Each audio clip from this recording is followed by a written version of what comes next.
The midwife's hands trembled as she pulled the second infant from her dying mother's body. Blood soaked the straw beneath them. Too much blood for anyone to survive.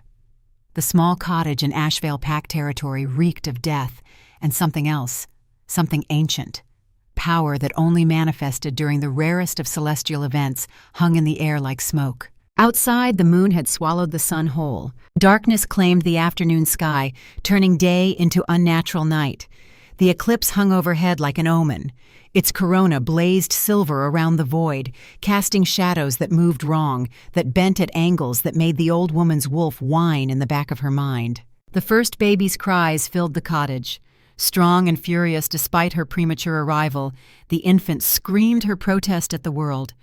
The midwife wrapped her in clean cloth with practiced efficiency, then reached for her twin. This one was quieter, her cries softer, almost questioning, as if she were asking permission to exist. The old woman cleaned the second infant as moonlight filtered through the window. The eclipse was ending, the sun beginning to emerge from its temporary grave, and that was when she saw them. On the right shoulder of the first twin, a mark appeared as if drawn by invisible hands. Silver light traced the shape of a crescent moon, glowing faintly against the baby's skin. The midwife gasped, nearly dropping the child. Before she could speak, the second infant's left shoulder began to shine with identical silver light. Another crescent moon, perfect and luminous, mirror image of her sister's. The midwife's weathered face had gone pale as fresh snow. Her voice cracked when she finally found it. By all the ancient wolves, the prophecy, the marked ones have been born. The father looked up from beside his mate's body. Garrett's face was a ruin of tears and grief. His wife Alina had stopped breathing moments ago, her last breath spent bringing their daughters into the world. "What prophecy?" His voice was raw. "What are you talking about?" The midwife opened her mouth to answer, but the door exploded inward before words could form. Garrett barely had time to shift before the first rogue was upon him. His wolf, brown and lean from years of hard living, snarled and met the attacker with flashing teeth. But there were too many. 6 rogues poured into the cottage, their eyes wild, their scents wrong with madness and bloodlust that went beyond normal territorial disputes. This was not a raid, this was an execution. The midwife clutched both infants to her chest and ran for the back door. Behind her, Garrett fought with desperate fury, buying precious seconds with his life. She heard his death cry as she fled into the chaos outside. The sound would haunt her for the few minutes she had left to live. Ashvale Pack was burning. Rogues had swept through the territory like a plague, killing without mercy or reason. Screams echoed through the village. Fire consumed cottages that had stood for generations. The metallic stench of blood hung heavy in the air, mixing with smoke and the acrid smell of fear that every wolf could taste on their tongue.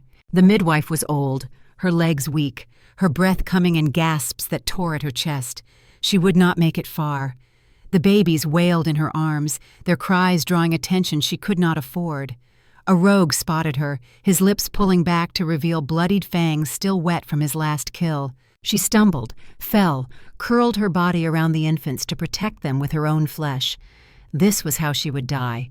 At least she could save the marked ones, even if only for a few moments longer. But the killing blow never came. Instead, rough hands grabbed the babies from her arms.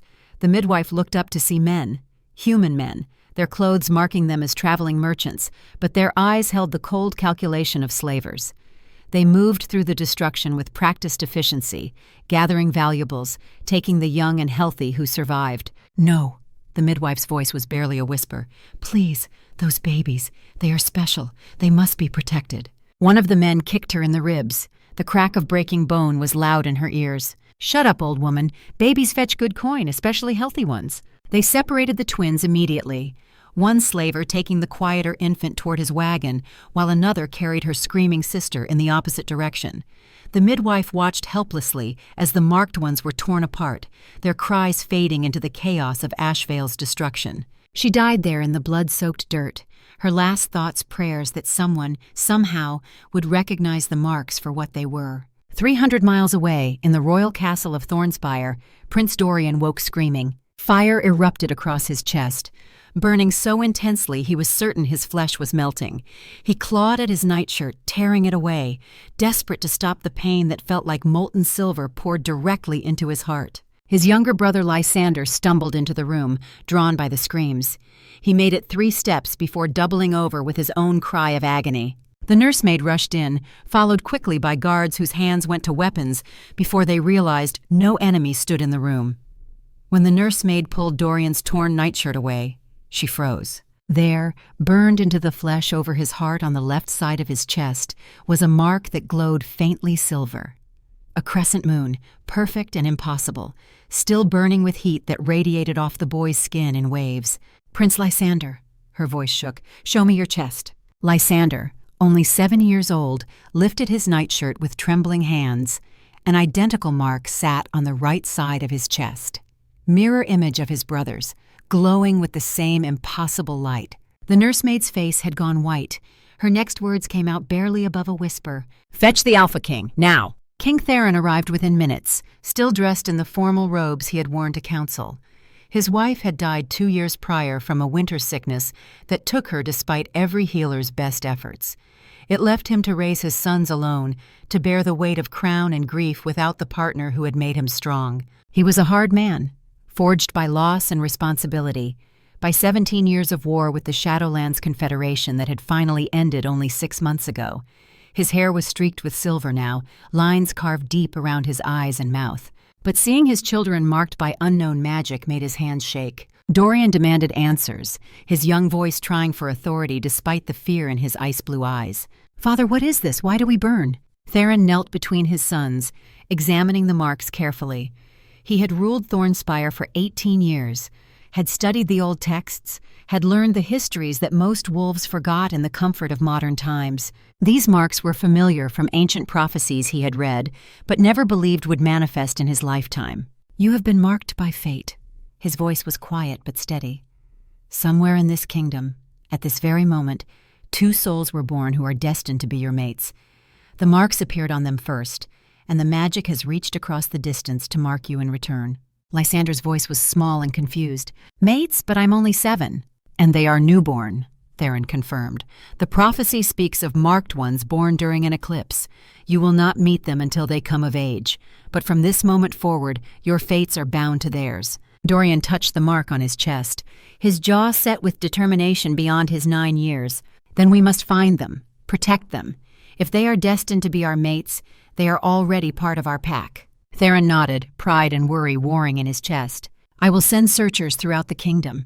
We will find the marked twins and bring them to safety." But despite years of searching, despite resources devoted to the task, the twins were never found.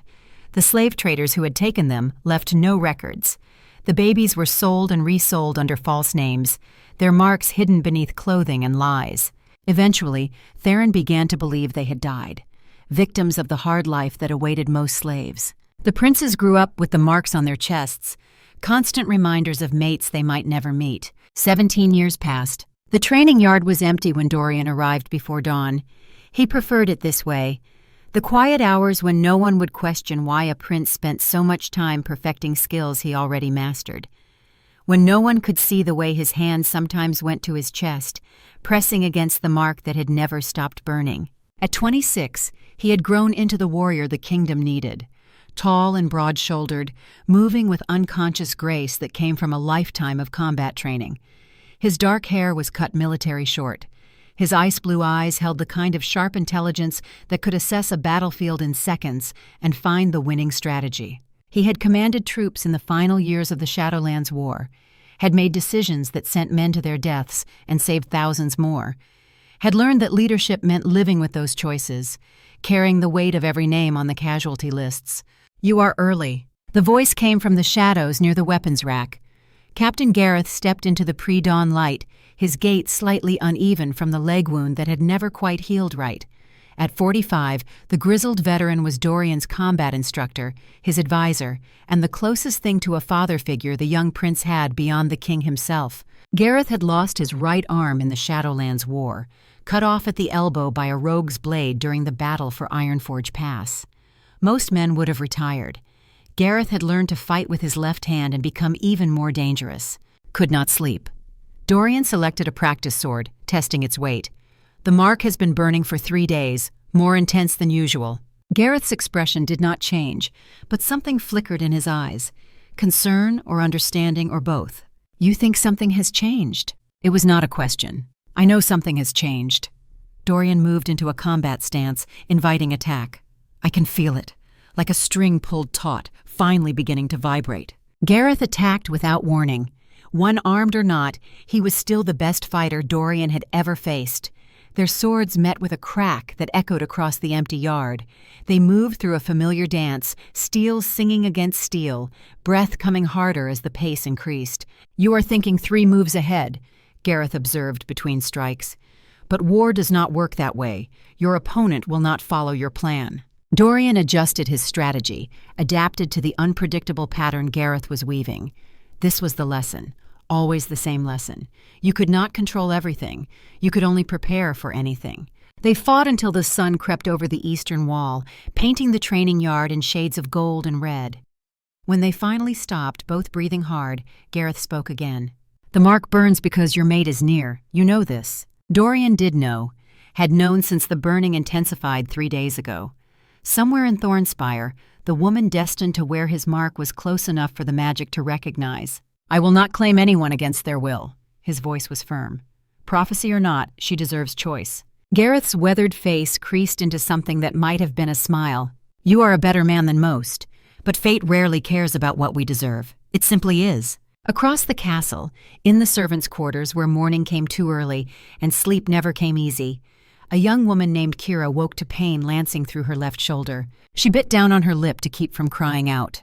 The other servants in the dormitory would not appreciate being woken by her problems. They had enough of their own. The mark on her shoulder burned silver hot beneath her rough cotton shift. It had done this before, occasional flares of heat that came and went without explanation, but never this intense, never lasting this long. Kira was 17 years old, though she had stopped celebrating birthdays after the first few years of servitude made it clear celebration was a luxury slaves could not afford. She had been bought by a Beta family in Silverpine Pack when she was an infant. They claimed they had purchased her from traveling merchants, taking her in out of charity. She knew better. There was no charity in that house. She had learned early that speaking out only earned beatings, that asking questions about her past, about the mark on her shoulder, about why she felt different from other Omegas, brought nothing but pain. So she had learned to watch instead, to observe, to memorize patrol patterns and guard rotations and the way people moved when they were lying. Survival skills. That was what they were. But as Kira grew older, she began to understand they were something more. Tactical awareness, strategic thinking, the kind of mind that could look at a situation and see not just what was, but what could be. The Beta family ran a security company. She was forbidden from training, from even watching the exercises. But she watched anyway, from windows and doorways and hidden corners where servants were supposed to be invisible. She memorized techniques, understood patterns, learned to read intentions in the way a man held his weight or the angle of his shoulders. 3 days ago, she had been sold. The exact reason was never explained to her, but she suspected it was because she had finally pushed too far, had defended a younger servant from punishment, putting herself between the girl and the Beta's raised hand. Defiance had a price. The price was being sold to the royal castle at Thornspire, packed into a wagon with forged documents claiming the Alpha King required new kitchen staff. Kira had arrived through the western gate just after sunset, processed quickly, assigned to the scullery, ordered to scrub pots and keep her mouth shut. The work was hard, but no harder than Silverpine. The quarters were cramped, but no more than she was used to. What was different was the burning. The mark on her shoulder had started the moment she passed through Thornspire's gates.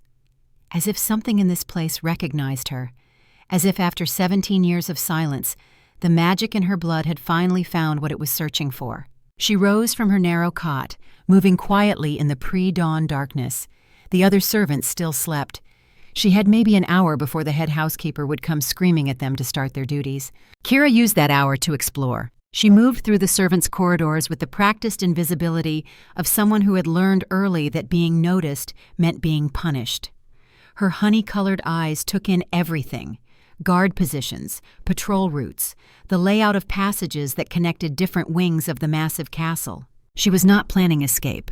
Where would she go? But information was survival. Understanding your environment meant staying alive when circumstances changed. and circumstances always changed. She was returning from the kitchens, having noted which supplies arrived when and by what routes, when she rounded a corner and nearly collided with someone carrying linens. Both stopped abruptly. Kira found herself staring into her own face. Same brown hair, same honey-colored eyes, same height and build and features down to the smallest detail. It was like looking into a mirror, except the reflection moved independently, wore different clothes, held different things. The other girl's eyes went wide with identical shock. Her mouth opened, sound tried to form. For 3 heartbeats, they stared at each other in the dim corridor. Recognition deeper than memory passed between them. A connection that felt like coming home after a lifetime of wandering lost. "Move along, no standing idle in the corridors." The harsh voice of the head housekeeper shattered the moment. The other girl looked at Kira one more time with desperate yearning, then hurried away with her laundry. Kira stood frozen, the basket of turnips she had been carrying forgotten, until the housekeeper's hand cracked across her shoulder. "Deaf as well as lazy? I said move." Kira moved, but her mind raced. A twin. She had a twin sister, someone who shared her face, her blood, possibly her strange mark. The loneliness that had defined her entire life suddenly felt less absolute. She needed to find that girl again, needed to understand what this meant. In the royal wing of the castle, Prince Lysander walked through gardens as twilight settled over Thornspire. He often came here when his thoughts grew too tangled, when the pressure of living in his brother's shadow became suffocating. Dorian was everything a future king should be: strong, decisive, confident, a natural leader who had commanded respect since childhood. Lysander at 24 was the spare, the younger brother who would always be compared and found wanting. Not that Dorian ever made him feel lesser. His brother loved him, supported him, valued his counsel. But the kingdom saw only one heir, one prince who mattered. So Lysander had found other ways to contribute. He studied history where Dorian studied tactics. He learned languages and diplomacy while his brother mastered combat. He built networks of information and alliance while Dorian built armies. Different strengths, complementary skills, but still always the shadow. The night air cooled his heated thoughts. He walked familiar paths without needing much light, his enhanced shifter vision picking out every detail in the growing darkness. His feet carried him toward the secluded bench near the fountain where he often sat alone to think. Someone was already there. A girl sat on the ground with her back against the stone bench, arms wrapped around her knees. She was so still she might have been carved from the same stone, except for the faint trembling of her shoulders that even she could not quite suppress. Lysander approached quietly, not wanting to startle her. "Are you all right?" She flinched violently anyway, her head snapping up. Even in growing darkness, Lysander could see her features clearly with his shifter sight. She looked young, maybe 17, brown hair pulled back in a servant's practical braid, and eyes, honey-colored eyes that seemed to catch and hold the last light of day. Those eyes were familiar somehow, as if he had seen them before, or dreamed them, or been waiting his whole life to see them. "Your Highness." Her voice was barely more than a whisper. She scrambled to stand, but her legs seemed unsteady beneath her. "I should not be here. I will return to my quarters." "Please do not run." Lysander kept his voice soft, gentle. "I simply want to ensure you are well." She went very still, like prey freezing before a predator. The comparison made something in Lysander's chest ache. "I am fine, Your Highness." "You were crying." "I was not." The denial was automatic, immediate. The kind of response beaten into someone over years of learning that showing weakness only invited more pain. Lysander did not argue. Instead, he moved to the bench and sat, deliberately giving her space, not looming over her, not using his position or size to intimidate. "What is your name?" She hesitated, clearly terrified to speak honestly to a prince, but more terrified to lie. "Elara, Your Highness." "Elara." He said it slowly, testing how the syllables felt. "That is a beautiful name. It means light in the old tongue." She nodded, still not quite looking at him fully. But he saw her shoulders relax fractionally, saw the way her breathing evened out just slightly. "You can sit if you wish. I promise I will not harm you." Another hesitation. Then slowly, carefully, she sat back down, still against the bench, still with her arms wrapped protectively around her knees, but sitting. They were quiet for a long moment. The fountain burbled softly. Night insects sang their evening songs. The air smelled of jasmine and the coming autumn. "I saw someone today." Alara's voice was so quiet he almost missed it. "Someone who looked exactly like me. I thought I had imagined it, but I cannot stop thinking about it. I have never had family, never had anyone who shared my blood. But that girl—" She trailed off, and Lysander's mind raced. Someone who looked exactly like Alara, which meant there was another servant in this castle who shared her face precisely. His brother had mentioned a new servant in the royal wing, a girl who had impressed him with her courage and sharp tongue, a girl with honey-colored eyes that Dorian could not stop thinking about. "You did not imagine it." Lysander's heart began to race. "There is another servant in this castle who shares your face. Her name is Kira. My brother reassigned her to the royal wing 3 days ago." Alara's eyes widened. She looked at him fully for the first time, and Lysander felt something in his chest ignite, a burning sensation right where his mark lay hidden beneath his shirt. "How is that possible?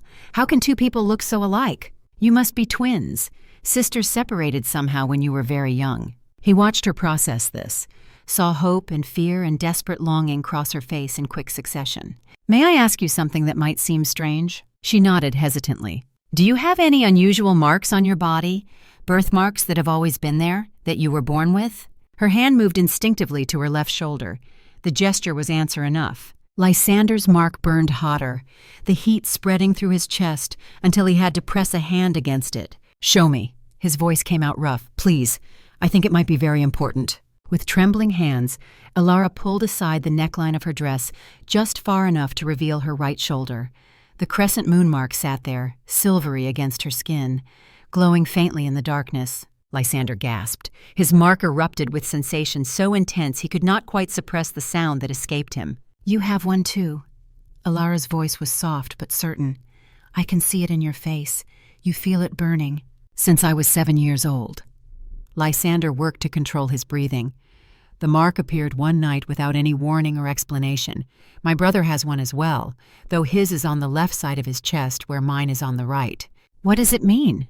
"I do not know, but I intend to find out." He heard footsteps approaching, a guard on patrol, moving quickly toward their location. "You should go back to your quarters. It is not safe for you to be out here alone after dark." Alara stood, but she did not move away immediately. "Your Highness, I am not permitted in the castle library, but if there are answers about these marks, that is where they would be." "Tomorrow," Lysander said quickly as the footsteps grew closer, "during the afternoon rest period, come to the library. I will inform the head of household to expect you. Tell anyone who questions you that you are running an errand for me personally." "Your Highness, I cannot—" "You can, and you will." His voice was gentle but firm. "We need to understand what this means. About the marks, about your twin, about all of it." The guard called out, "Prince Lysander, your father requests your presence in his study." By the time Lysander turned back to where Alara had been standing, she had vanished into the shadows like a ghost. He made his way to his father's study, his thoughts churning. When he arrived, he found Dorian already there, looking as unsettled as Lysander felt. His older brother was rarely unsettled by anything. The moment their father stepped out to speak with an advisor, Lysander spoke quickly. "You felt it too, the marks." Dorian's expression was troubled. "Yes, and there are 2 of them, 2 girls who look identical. I spoke with one tonight. Her name is Alara. She works in the laundry. She has a mark on her right shoulder, the exact pattern I have dreamed about since I was a child." "Kira has the same mark." Dorian's voice was low. "When I touched it, there was a connection, something impossible. They must be the twins from the prophecy, born during the eclipse 17 years ago, the mates the marks promised us." Dorian's jaw tightened. "That is assuming you believe in prophecies and predetermined fate. I do not." "Brother, how can you deny what is right in front of us? We carry marks that appeared the moment they were born. Now they are here, identical twins with matching marks. Tell me that means nothing." "It could be coincidence, an extraordinarily unlikely one, but there is no such thing as coincidence on this scale." Lysander's frustration leaked into his voice. "Why can you not simply accept that some things are beyond logic and strategy, that destiny exists?" Before Dorian could respond, King Theron returned, and he was not alone. Lord Malric followed the king into the room. Chief advisor to the crown for 30 years, a man Theron trusted implicitly with matters of state and strategy. His silver hair and lined face spoke of decades spent in service to Thornspire. But something about him had always made Lysander's instincts prickle with warning. Nothing he could name. Just a sense that the man saw too much, calculated too carefully, smiled with his mouth but never his eyes. "Your Highnesses." Malric's voice was smooth, respectful. "I hope I am not interrupting an important discussion." "We were discussing some of the new servants," Dorian said carefully, his tone giving nothing away. "Nothing that concerns the council." "Ah, yes, the twin Omegas." Malric's smile did not reach his eyes. "Quite curious, are they not? Identical in every way, or so I am told. You have been making inquiries about servants?" Lysander's voice sharpened despite his best efforts to sound casual. "I make inquiries about everything that concerns the safety of this castle and the royal family." Malric's response was smooth, too smooth. These girls appeared at precisely the same time, looking exactly alike. It raises certain questions. Dorian leaned forward slightly. "What sort of questions?" "Well, in these troubled times, one cannot be too careful. There are pacts who would send infiltrators into the royal household. Using magic to make two unrelated girls appear identical would be a clever strategy. Plant them separately. Have them play innocent and helpless. Gain the trust of the princes." He let the implication hang in the air. "You think they are spies?" Lysander's hands clenched into fists below the table where no one could see. "I merely suggest that investigation would be prudent, Your Highness, for the safety of the crown. Question them separately. See if their stories align. If they are genuine, they have nothing to fear from honest inquiry." Dorian nodded slowly, his strategic mind already working through the scenario. "You may be right. We should verify their backgrounds and intentions. Lysander, have both girls brought for formal questioning tomorrow, separately. We will determine if they pose any threat." "Brother," Lysander began, but Dorian cut him off. "This is not a matter for debate. Our personal curiosity about their marks is secondary to ensuring they are not a danger to Father or the kingdom." Lysander wanted to argue, wanted to insist that two 17-year-old girls with no pack, no resources, no power could not possibly be threats. But he saw the determination in Dorian's face, the weight of responsibility that his brother carried. Sometimes Lysander hated being the younger prince, hated having good counsel ignored because he was not the heir. "As you command, brother." Lord Malric bowed, triumph gleaming in his eyes, though he kept his expression respectful. "I will see to the arrangements personally, Your Highness." After Malric left, Theron spoke quietly. "You were wise to agree, Dorian. We must verify their intentions before allowing them close to the family." Dorian nodded, but his hand moved unconsciously to his chest, pressing against the mark that burned beneath his shirt. And for just a moment, doubt flickered across his face. Lysander said nothing. But as he left the study, frustration and worry warred in his chest. Those girls were not spies. He knew it with the same certainty he knew his own name. They were something far more important, something Malric feared. And fear, in Lysander's experience, made dangerous men do terrible things. In a shadowed corridor overlooking the servants' quarters, Lord Malric watched guards move into position. Tomorrow, the girls would be interrogated, their composure shaken, their vulnerabilities exposed. And then, when the time was right, they would meet with a convenient accident. His path to power was still secure. The prophecy would not be fulfilled. His son Aldrich would inherit the throne. All he had to do was eliminate 2 Omega girls before anyone realized how important they truly were. But what Malric did not know, what he could not have anticipated, was that fate had spent 17 years preparing for this moment. The marked ones had survived slavery, separation, and endless cruelty. They had learned to watch, to wait, to see threats before they struck. And they were done being helpless. Across the castle, in 2 different servants' quarters, Kira and Alara both lay awake. Both felt their marks burning. Both sensed danger approaching like storm clouds on the horizon. Neither knew yet that they were about to change everything. But they would learn soon enough. The prophecy was waking, and with it, a power that would reshape Thornspire forever. The summons came at midnight. A guard whose face was grim delivered the message personally to each of them. His boots echoed in the stone corridors, each step carrying the weight of urgent necessity. "Prince Dorian, Prince Lysander, you are to report to the Alpha King's private chambers immediately. Bring the servants Kira and Alara with you." Dorian exchanged a glance with his brother across the corridor. Their father never summoned anyone at this hour unless the matter was urgent, and including 2 Omega servants in a royal meeting was unprecedented. Within minutes, all 4 stood before a heavy oak door carved with ancient symbols. protective wards that pulsed faintly in the darkness, responding to the power concentrated on the other side. The guard knocked once, then stepped aside. The door opened, revealing not the study they expected, but a circular chamber carved from black stone.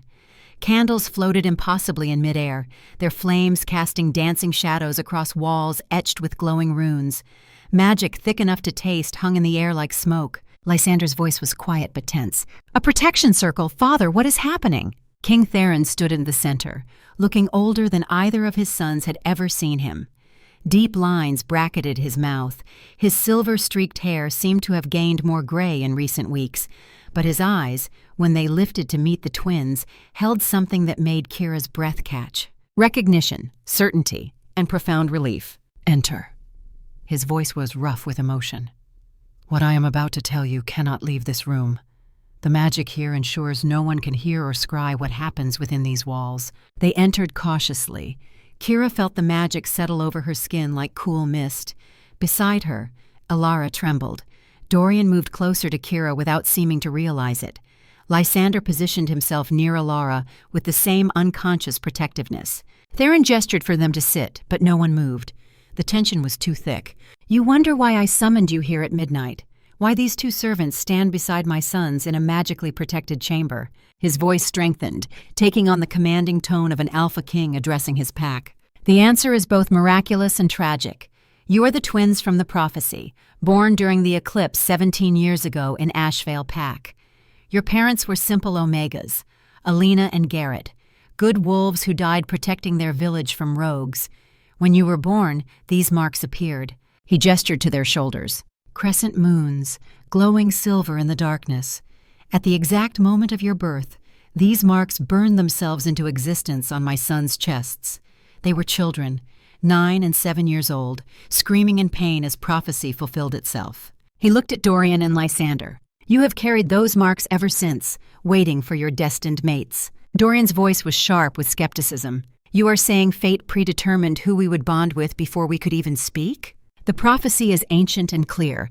Twins marked by eclipse shall find mates marked in mirror. When united, their power becomes fourfold." Theron's expression was grave. "I have spent 17 years searching for these girls. After my sons were marked, I sent searchers throughout the kingdom. But you had already vanished." Kira found her voice. It came out stronger than she expected. "How? If you were searching, how did you not find us?" Theron's face contorted with frustration and regret. "The slavers who took you from Ashvale's ruins kept no records. You were sold and resold multiple times under false names. Your marks were likely covered, hidden deliberately. I searched for years, visiting packs, questioning merchants, following every whisper of rumor." His voice broke. "Eventually, I believed you had died, that the prophecy would never be fulfilled." Alara's whisper was barely audible. "Until we arrived here. Until you danced at the festival. I saw the marks glowing through your dresses. I saw you move in perfect synchronization, performing rituals you could never have learned. I knew." Theron's hands shook. "I have been protecting you in secret since then, knowing that someone in this castle wants you dead before the prophecy can be fulfilled." Lysander's voice was tight. "Who?" "Lord Malric." The name fell like a stone into still water. "My most trusted advisor, a man I believed was loyal for decades." Dorian went rigid. "You are accusing a council member of treason based on a prophecy?" "I am stating fact based on evidence." Theron's voice turned cold. "Malric has a son, Aldrich, a young man with ambitions far beyond his station. If my heirs die without producing strong offspring, Malric's son would be positioned to claim the throne through political maneuvering. But if you bond with your prophesied mates, if the marked ones unite as foretold, the power that union creates will make the throne unassailable for generations." Kira's tactical mind cut through the emotion. "So he wants to kill us, before we can complete any bond?" "Yes, and he will act soon. That is why I called you here tonight, to warn you and to offer you a choice." Theron looked at each of them in turn. "The prophecy speaks of destiny, but I am not so arrogant as to believe you have no free will. You can choose to reject the mate bonds. You can choose to walk away. But if you stay, if you allow this connection to form, you will be targets for as long as Malric draws breath." Chaos erupted. Dorian's voice cut through like a blade. "This is madness. You expect us to accept that our entire futures were predetermined before we were born? That we have no say in who we bond with? No one is forcing anything. Lysander turned on his brother. But denying what is right in front of us is willful blindness. Brother, you felt it when you touched her mark. I felt it with Alara. That is not normal. That is not coincidence. It could be magic, manipulation. It is destiny. Theron's voice was firm. Whether you accept it or not. Kira's fury finally boiled over. Do not speak of us as if we are not here.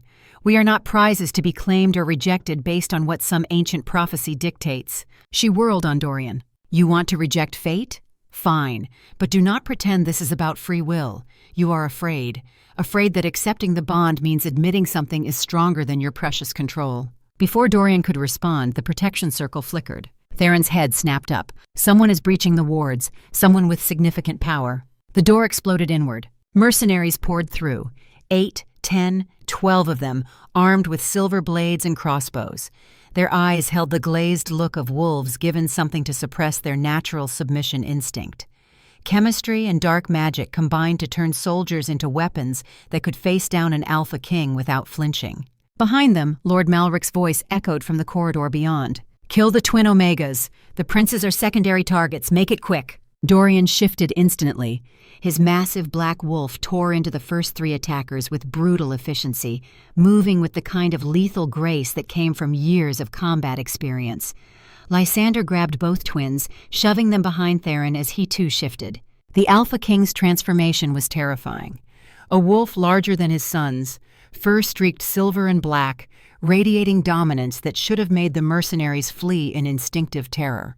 But these were not normal soldiers. They attacked without fear. Protect the girls! Theron's telepathic voice boomed through the minds of his sons. The chamber became a nightmare of teeth and claws and silver blades flashing in candlelight. Blood sprayed across ancient stone. The mercenaries fought with disciplined coordination, using proper small-unit tactics that spoke of military training. This was not a mob. This was an assault team. Kira grabbed a fallen blade when a mercenary lunged for Alara. She threw herself between them without thinking, without planning, acting on pure instinct to protect her twin. The blade slashed across her arm, drawing blood that felt hot against her skin. She stabbed upward. The motion was clumsy but desperate. The blade caught the man in the shoulder. He screamed and fell back. Alara was frozen, her lifelong fear paralyzing her completely. Another attacker circled around Lysander's wolf, moving with the patient efficiency of a hunter who knew his prey was trapped. The mercenary raised his crossbow, aimed directly at Alara's heart. No! Lysander's wolf leaped, taking the bolt meant for Alara in his flank. The silver-tipped projectile punched through fur and muscle. He yelped, a sound of pure pain, and crashed to the ground. Alara's paralysis shattered. She dropped to her knees beside him, her hands going to the wound even as another mercenary advanced toward them both. Across the chamber, Dorian battled 3 opponents at once. His movements were a blur of fang and claw, each strike calculated to disable and kill. But even he could not be everywhere at once. A silver blade slashed deep across his ribs. Blood sprayed. He staggered. Kira screamed. She and Alara stood back to back now, surrounded. Theron was pinned by 4 mercenaries working in coordinated assault. The princes were down, injured, struggling to rise. The mercenaries closed in. Victory was seconds away. Alara's hand found Kira's, their fingers locked together, and something inside both of them exploded. Power surged through their joined hands, racing up their arms, flooding their chests where the crescent marks burned white-hot. The shift that took them was nothing like what other shifters described. This was ecstasy, completion, coming home. 2 wolves stood where the girls had been. Identical, massive, their fur pure white that seemed to glow from within. The crescent marks on their shoulders blazed silver, casting light so intense the mercenaries cried out and shielded their eyes. Through a bond that had always existed but never manifested, the sisters felt each other's thoughts, each other's power. They were separate beings, but in this moment, they were also one. As one entity, they turned to face the attackers. Ancient power rolled off them in waves, the power of prophecy fulfilled, of destiny claimed. The mercenaries tried to run, but it was far too late. The white wolves lunged with synchronized precision. Kira's wolf was fury incarnate, aggressive, precise, lethal. She tore through attackers with savage efficiency, her teeth finding throats with instinctual knowledge she had never possessed before.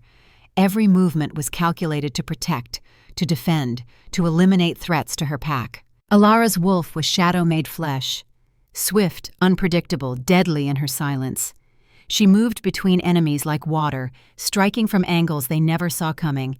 The girl who had spent her life learning to be invisible had become a predator who used that skill to devastating effect. Together they were unstoppable. The mercenaries who had seemed so formidable moments ago crumbled against ancestral power awakened. Within minutes, the attackers lay dead or dying. The sisters stood panting, their white fur stained red, their eyes glowing silver in the candlelight. Theron shifted back to human form, his wounds already healing with alpha speed. He stared at the twins with something close to awe. "By all the ancient wolves, you are magnificent." Dorian limped forwards, the deep slash across his ribs still bleeding.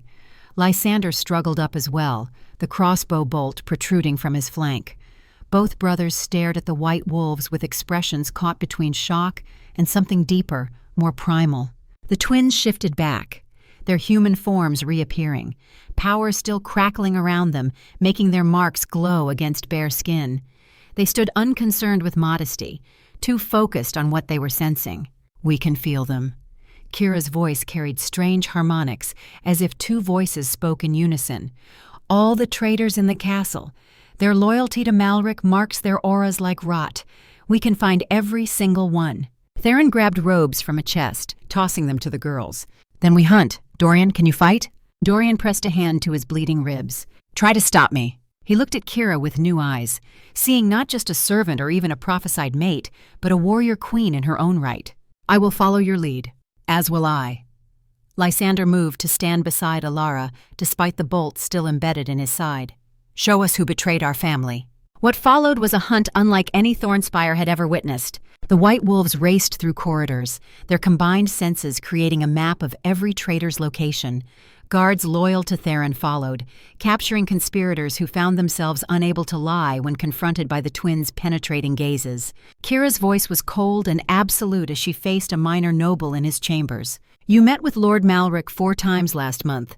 You accepted gold to poison the wine cellars when given the signal. Confess." The man tried to deny it.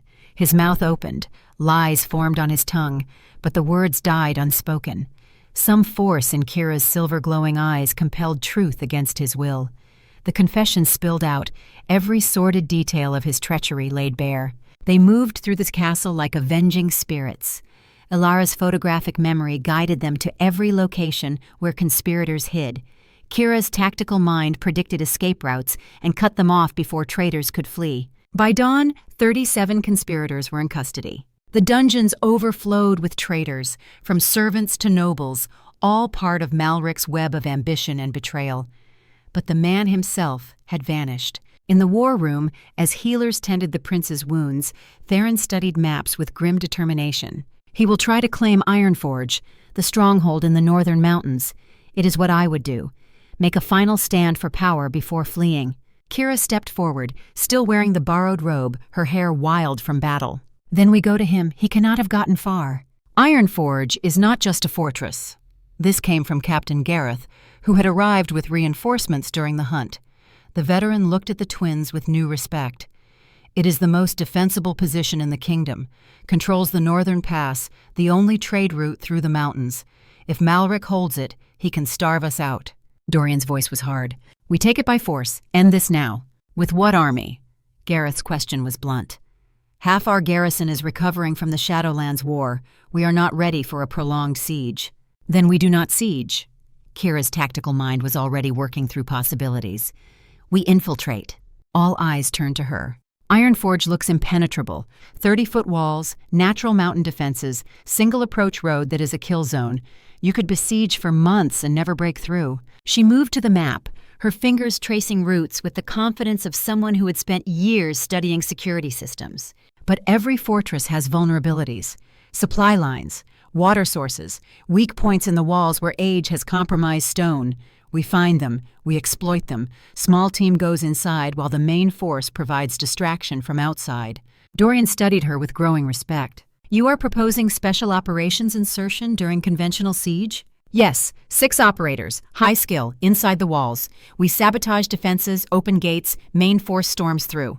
Gareth tested her, his voice carrying the weight of decades of combat experience.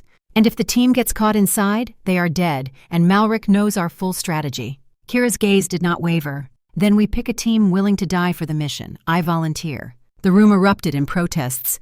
Dorian stepped forward, his healed ribs no longer bleeding, but his face set with concern. "You have been free for barely a week. You do not have to do this." "There is no other way." Kira's voice was calm, certain. "And I am not doing this because I have to. I am doing it because I can. Because I am good at this.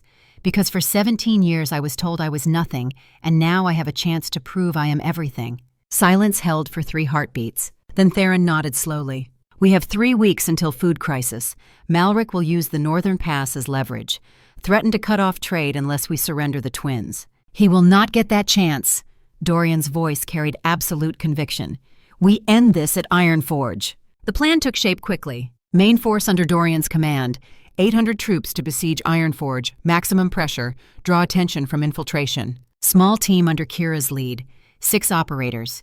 Kira, Ilara, Rowan, the female tracker from the Wolf Guard, Jace, the demolitions expert, Mira, the medic, and 1 local guide who knew the mountain passes. Lysander would stay at Thornspire, coordinating intelligence, cutting off Malric's communications, preventing reinforcements from reaching the stronghold.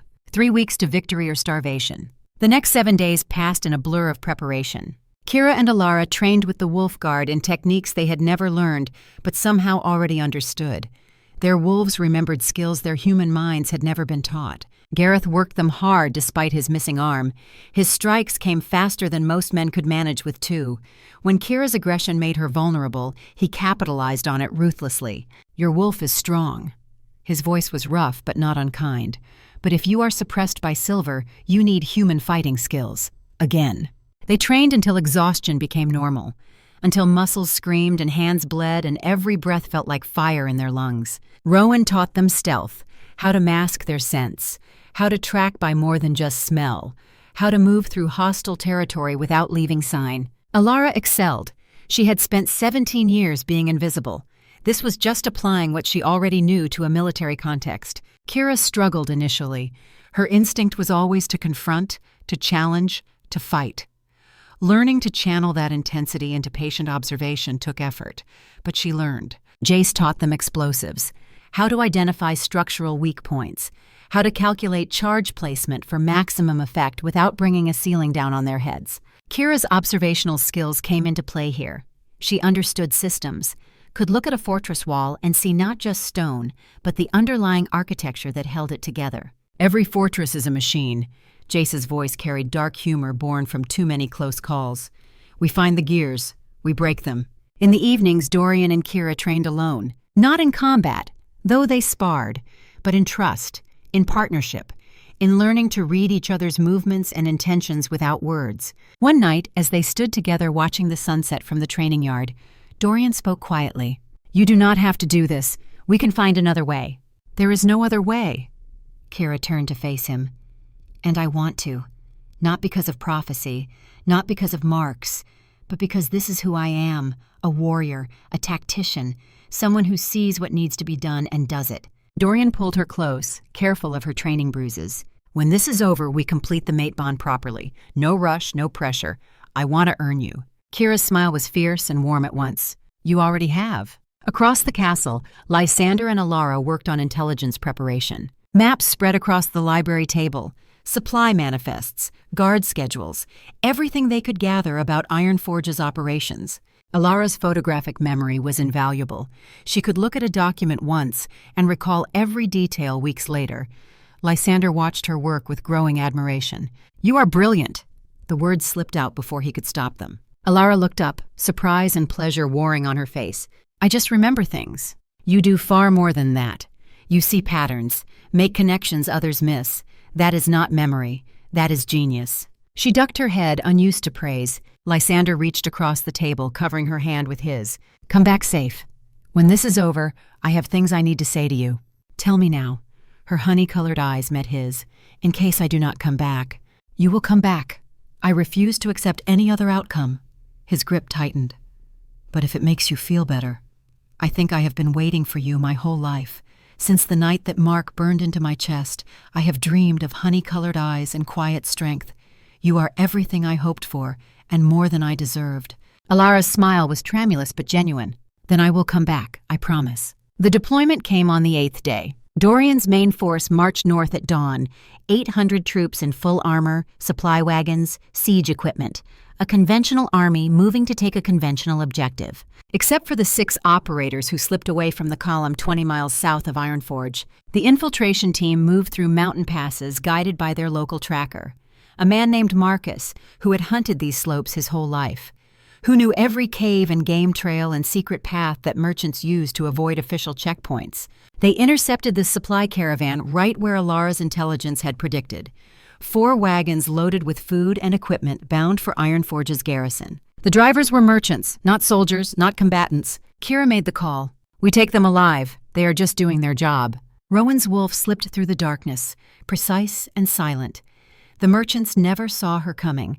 Drugged darts from Mira ensured they slept through what came next. The team hid the unconscious merchants in a cave with enough food and water to last a week, left a note explaining they would be released when Ironforge fell. Then 6 operators climbed into the supply wagons, hiding among crates and barrels, breathing slowly, waiting. The wagons rumbled toward Ironforge as afternoon sun slanted through mountain peaks. Kira lay in darkness, her enhanced hearing picking up every detail.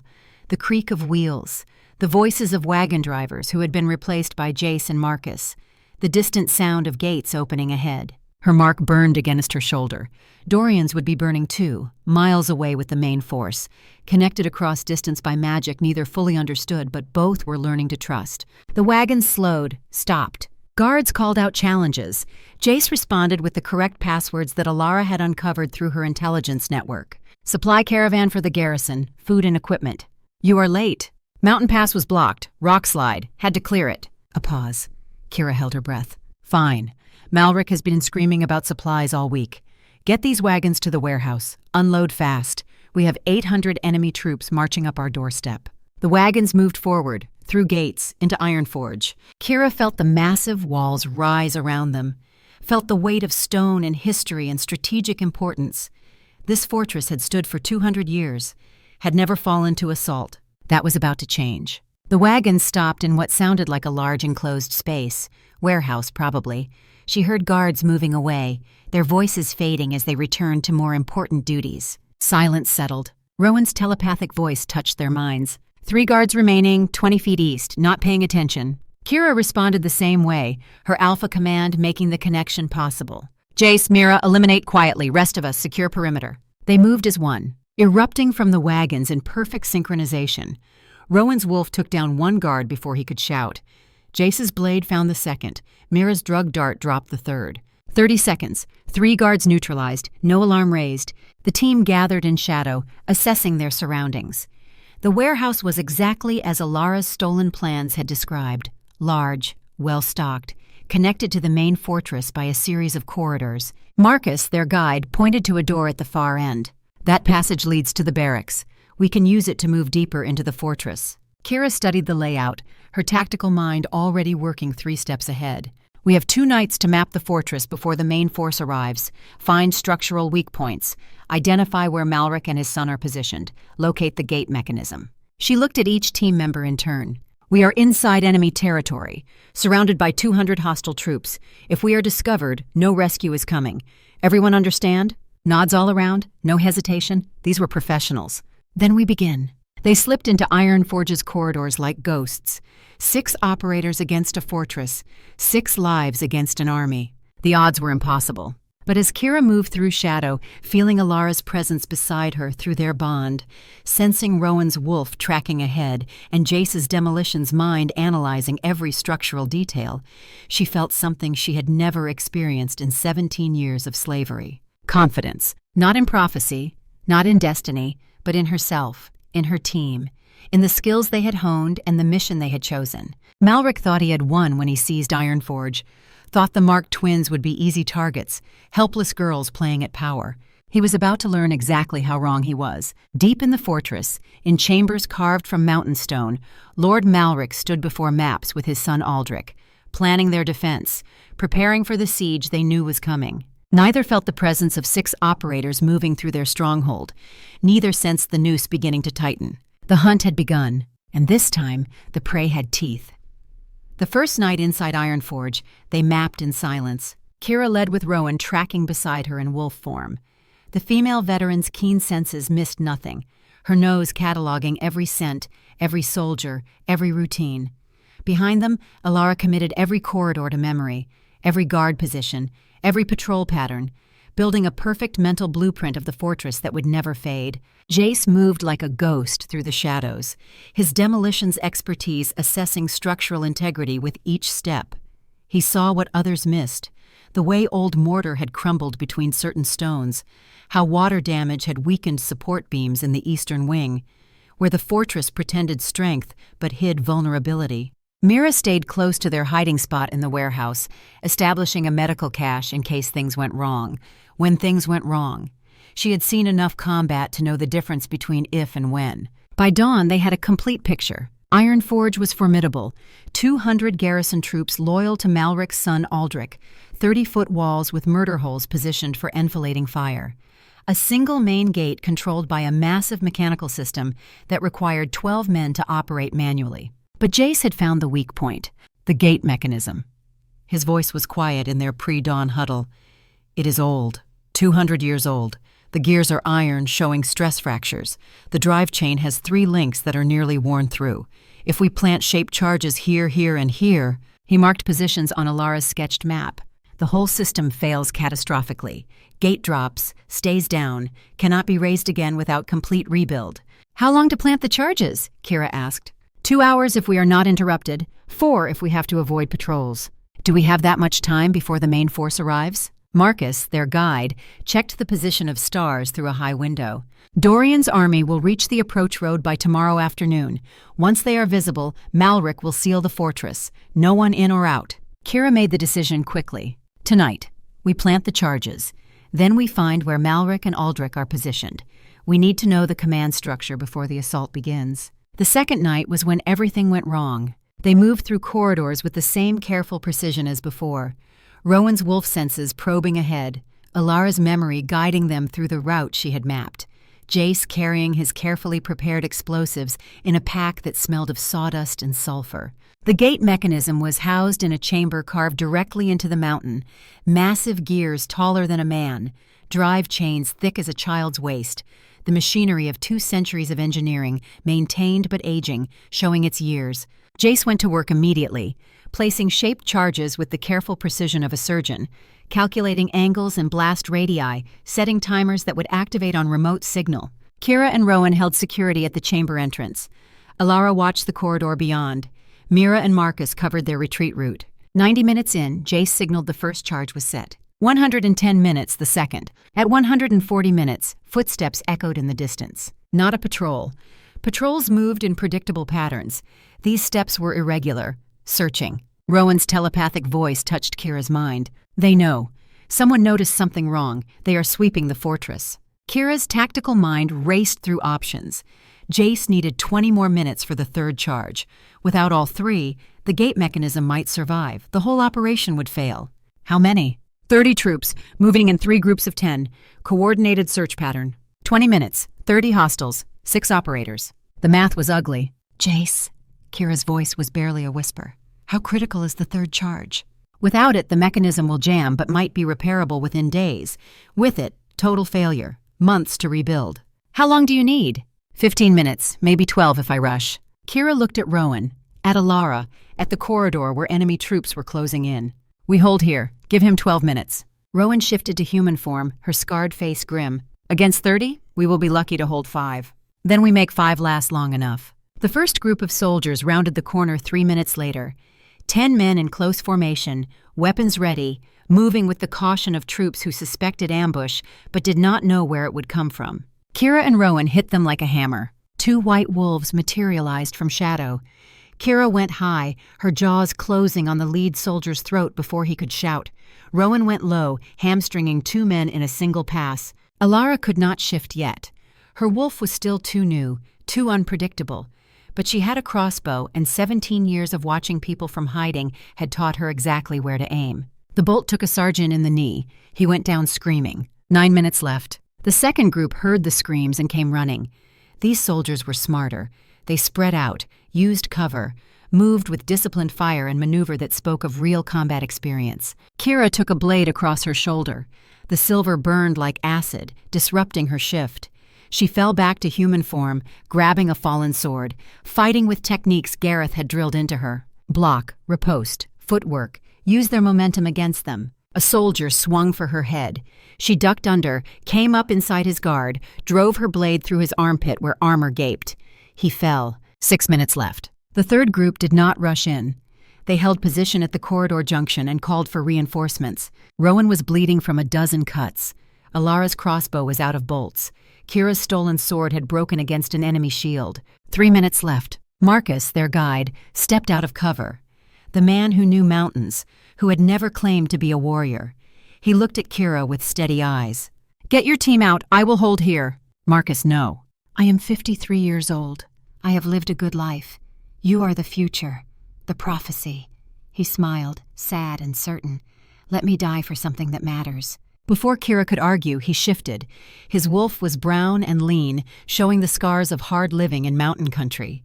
He charged the corridor junction alone. The enemy focused on him. Volleys of crossbow bolts, silver blades flashing. Marcus fought like a man who knew he was dying and wanted to make the last moments count. He bought them 2 minutes. Jace's voice called from the mechanism chamber. "Done! Charges set! We need to go now!" Kira grabbed Rowan, who was trying to go help Marcus. Alara was already moving, her tactical mind understanding what Kira's heart wanted to deny. They could not save him. They could only make his sacrifice mean something. The team fled through corridors as alarms began to sound throughout Ironforge. Behind them, Marcus's death cry echoed off stone walls. The sound would haunt Kira's dreams for years. They made it back to the warehouse as the fortress erupted into full alert. Hid among crates and barrels as soldiers searched everywhere. Rowan's scent masking held despite her wounds. Jace's stillness was absolute. Mira worked in silence, treating injuries without making sound. Alara held Kira while she shook with rage and grief. Kira had given orders that sent a good man to his death, had made the call that his life was worth less than the mission.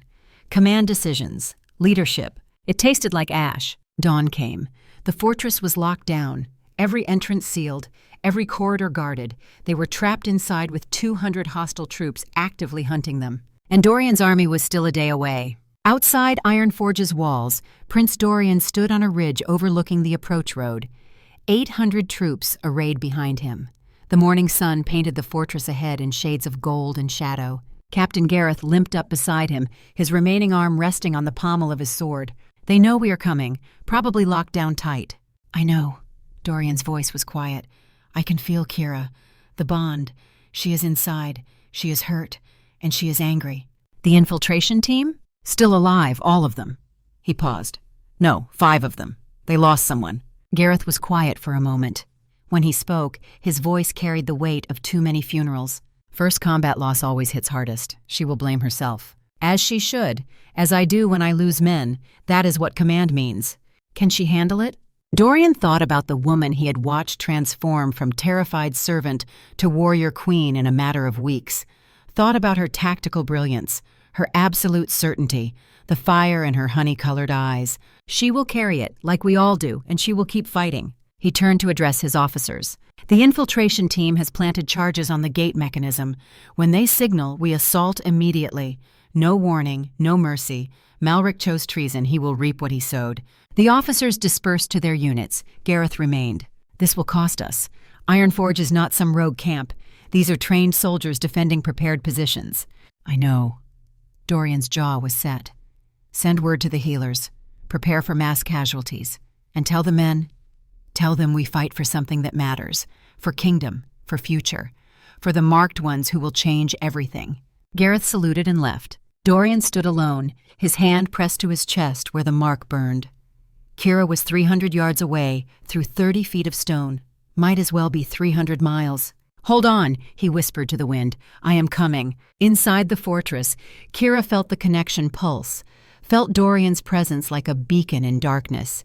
It steadied her, reminded her why they were here, what they were fighting for. The second day became a nightmare of close calls. 3 times, soldiers nearly found their hiding spot.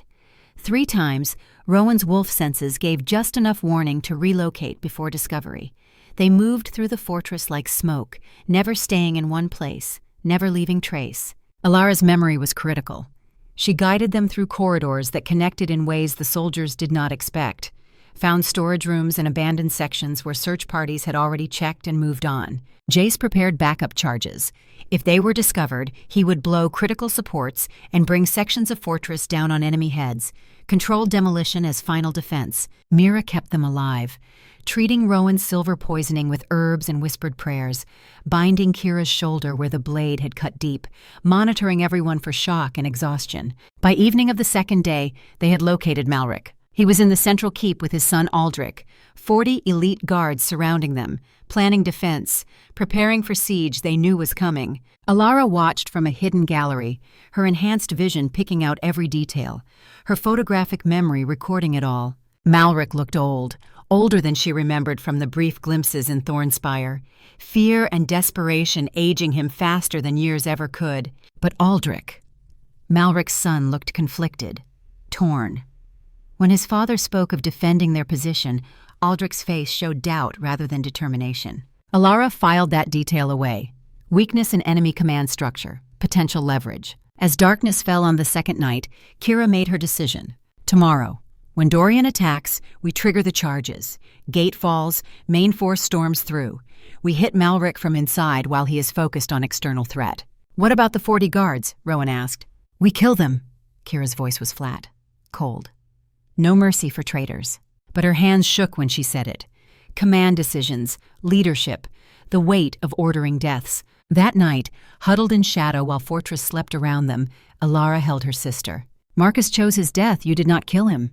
I gave the order that put him in position to make that choice. And he thanked you for it. You gave him purpose, meaning, a death that mattered. Alara's voice was gentle but firm. Do not dishonor his sacrifice by drowning in guilt. Honor it by winning. Kira nodded against her twin's shoulder, drew strength from the bond between them, from the knowledge that she was not alone in this. Tomorrow they would finish what they started. Dawn on the third day broke clear and cold. Dorian's army advanced at first light, 800 troops in disciplined formation, siege equipment rolling behind them. The message was clear. Submit or die. Malric's response was to seal the fortress completely, every gate barred, every murder hole manned, crossbowmen on the walls, boiling oil heating in massive cauldrons. He sent one messenger out under flag of truce. The message was simple. Surrender the Mark twins for trial or watch your army break against these walls. Dorian's response was equally simple.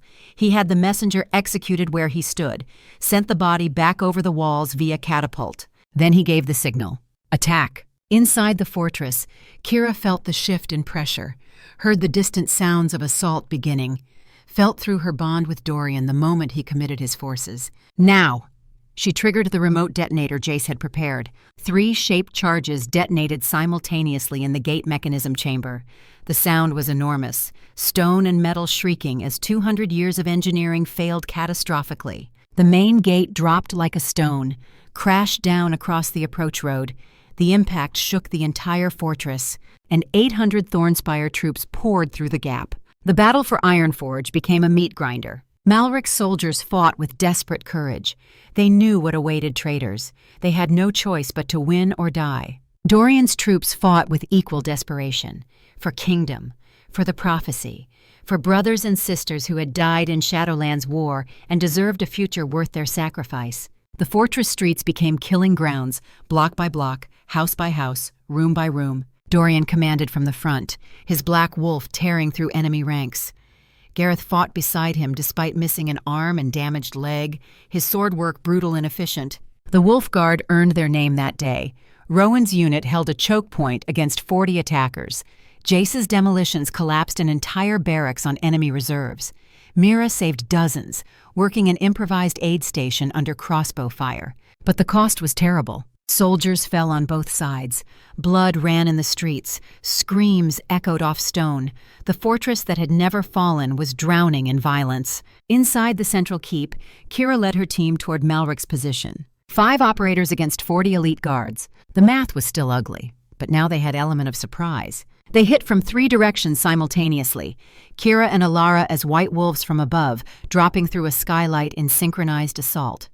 Rowan from the side entrance, Jace and Mira from the main corridor. Controlled chaos, precision violence. Kira's wolf went for the guards protecting Malric. Her jaws closed on a throat, blood hot and copper in her mouth. She moved to the next target before the first body hit ground. Alara targeted Aldrich's personal guard. 4 men in tight formation around Malric's son. She moved like water through their defense, faster than human eyes could track. Rowan's wolf held the corridor against reinforcements. 1 woman against a dozen soldiers.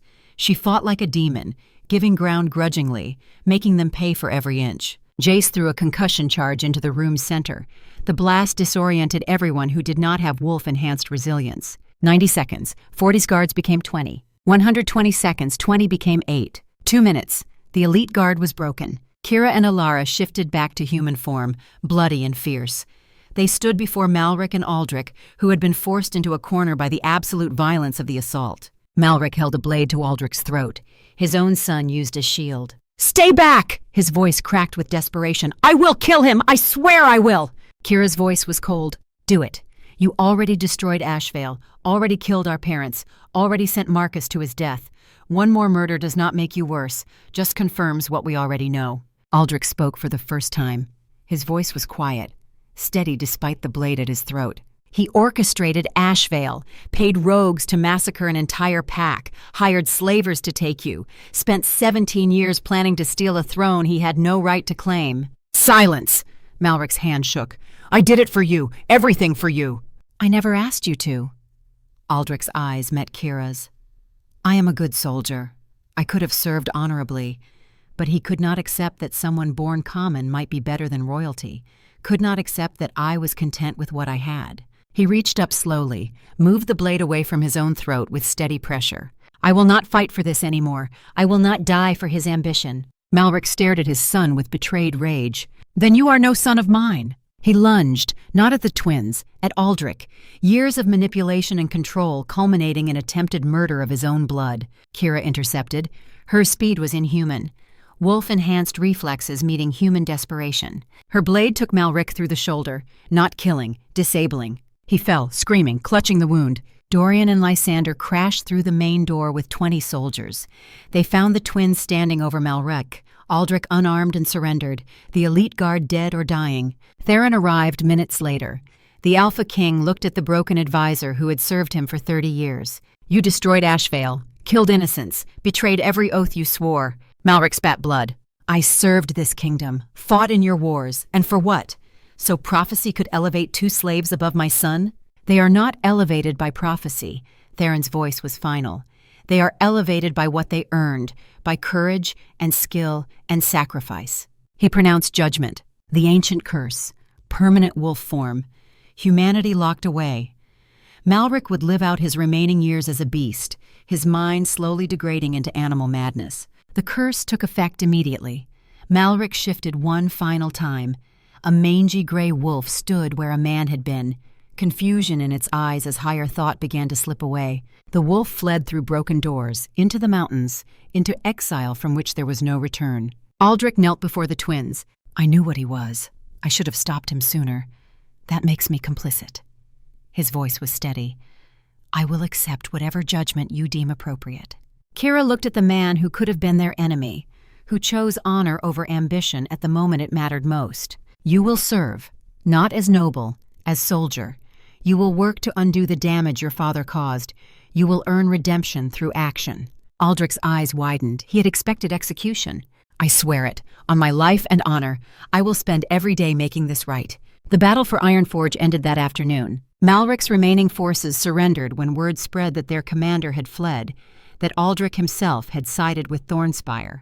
The fortress was taken, the northern pass secured, the kingdom safe. But victory had a price. 340 Thornspire soldiers dead, another 200 wounded, some permanently. Gareth had lost his remaining leg in the final assault. Rowan was blinded in one eye from silver poisoning that spread despite Mira's best efforts. That evening, Dorian assembled the survivors in Ironforge's main courtyard. He read every name of the fallen, all 340. It took 4 hours. Kira stood beside him through it all, watching the man she loved bear the weight of command, understanding for the first time what leadership truly cost. When the last name was read, Dorian spoke quietly. They died for something that mattered, for kingdom, for future, for a world where prophecy is fulfilled not by fate alone, but by warriors who chose to believe in something greater than themselves. The funeral rites lasted 3 days. Pyres burned on the mountainside, songs of valor sung by those who remained, each soldier honored, each name remembered. On the 4th day, Theron formally abdicated, not from weakness, from wisdom. He had served long enough, carried enough weight. His sons were ready. The coronation happened under full moon. 4 rulers crowned simultaneously, King Dorian and Queen Kira, King Lysander and Queen Alara, dual monarchy, balanced and unified. The former slaves wore crowns, but the thing that moved the kingdom most was their oath, spoken before thousands. Kira's voice rang clear. I swear to serve Thornspire not because prophecy demands it, but because I choose it. I swear to fight for those who cannot fight, to speak for those who have no voice, to remember what I was so I never forget what they are. Alara's oath followed. I swear to see what others miss, to remember what others forget, to protect this kingdom from shadows both without and within. I swear to use power responsibly, knowing what it is like to have none. The crowd's response was thunderous. These were not empty royal platitudes. These were women who lived the struggle, who understood suffering from the inside. The first act of their reign was the Omega Protection Act. No Omega could be sold, traded, or held against will. Violators faced immediate trial. Safe houses established in every major pack. Those fleeing abuse had sanctuary. The second act was Asheville Reconstruction. The pack destroyed 17 years ago would rise again, rebuilt with royal funds, a memorial erected to those who died. The statue showed Alina and Garrett, arms wrapped around twin daughters. The plaque read, "They gave their lives protecting prophecy's promise. Their daughters lived to fulfill it. May we honor their sacrifice by building a kingdom worth their loss." The reforms did not come easy. 7 traditionalist packs rejected the changes, formed coalition under Alpha Rourke of Stonehaven, gathered 1,200 warriors, threatened civil war unless reforms were repealed. It led to 3 months of careful diplomacy and 2 sharp battles. But Kira and Alara did not just fight, they listened. When they met Rourke's daughter Lissa, an Omega who had chosen traditional life and was happy, they understood the complexity. You can choose traditional life, Kira told her. My reforms protect choice, including yours. But other Omegas had no choice. They were slaves. That is what I am ending. The coalition fractured when its members realized the twins were not attacking tradition. They were attacking slavery. Rourke himself eventually joined the Omega Advocacy Council, working to ensure traditional voices were heard in reform implementation, finding balance between progress and culture. Not perfect victory, but progress. 5 years passed. The throne room where Kira had once scrubbed floors now held council meetings where she commanded kingdoms. 3 children played in the royal gardens, twin boys who were Kira and Dorian's sons, both carrying crescent marks, a baby girl who was Lysander and Alara's daughter, her mark glowing silver when both parents held her. The next generation of prophecy, or simply children of loving parents, time would tell. In the training yard, Gareth worked from his wheelchair, training young soldiers despite missing both legs.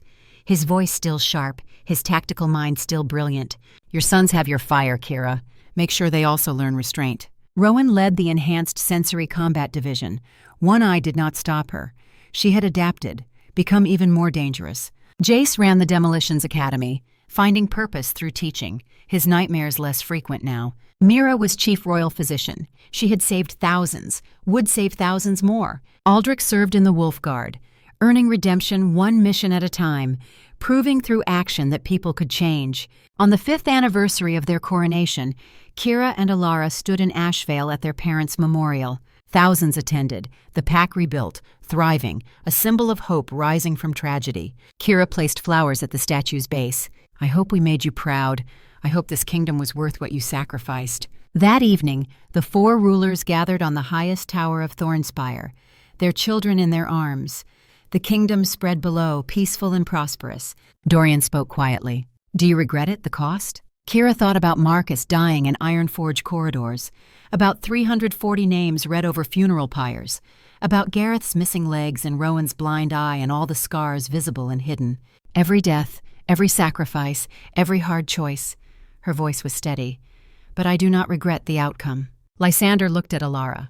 "What do you see in the future?" "Challenges, always challenges, but we will face them together." The sun set, painting the sky gold and crimson. Gareth joined them on the tower, his wheelchair navigating the ramps they had built for him. "You know what you really accomplished? Not prophecy, not reforms. You proved that broken things can heal, that scared people can find courage, that slaves can become queens. That is the legacy." Theron arrived last, retired king, playing grandfather, unburdened by crown and duty. "I searched 17 years for you. I thought I failed, but you found each other anyway. Prophecy did not save you. You saved yourselves, and then you saved us all." As night fell over the kingdom, the marks on all 7 bodies glowed softly in the darkness. Kira held her sons close, felt Dorian's arms around all of them, felt Alara's presence through their bond, felt Lysander's steady strength. The prophecy had brought them together through Eclipse's shadow and silver moonlight. But it was choice that kept them united. Choice to fight when surrender was easier. Choice to lead when hiding was safer. Choice to change a kingdom when tradition was more comfortable. They were marked ones, prophesied mates, destined rulers. But more than that, they were warriors who had earned every victory, leaders who knew the cost of command, partners who had chosen each other freely despite what destiny claimed. The marked twins had fulfilled their prophecy. But more importantly, they had claimed their own story. The kingdom they built, the lives they changed, the future they secured through blood and sacrifice and unwavering determination, that was their true legacy. Not destiny fulfilled, but choice honored. Not fate accepted, but future earned. The prophecy was complete, and Thornspire would never be the same. The end.